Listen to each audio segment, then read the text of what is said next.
Le 14 juillet 2010 sera à jamais gravé dans l'histoire des relations franco-africaines. Pour la toute première fois, 50 ans après les indépendances, les troupes africaines participent au défilé du 14 juillet. Un hommage de la France aux tirailleurs qui ont participé avec bravoure à sa libération. Une première qui suscite bien des polémiques.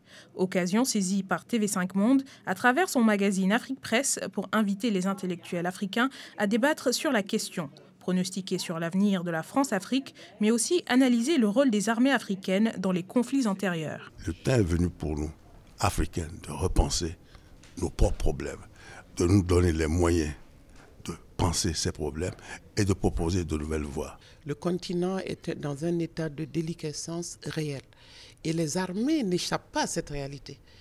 Les milliers de jeunes gens diplômés ou non diplômés qui viennent chaque année sur le marché de l'emploi ne savent plus que faire. Et souvent, ce sont eux qui vont constituer les troupes de demain. Mascarade, faux semblant ou reconnaissance tardive du rôle des armées africaines, cette présence historique de l'Afrique à la commémoration de la prise de la Bastille est tout de même louée par certains. Comment admettez-vous qu'il y a plus de 6 millions d'Africains qui vivent en France et que la population française, globalement, ne sache pas ce que leurs ancêtres ou leurs aïeuls ont apporté à la France? Moi, je pense que c'est une présence positive sur le plan symbolique et historique. Un débat de haut niveau animé d'une main de maître par une spécialiste des questions africaines.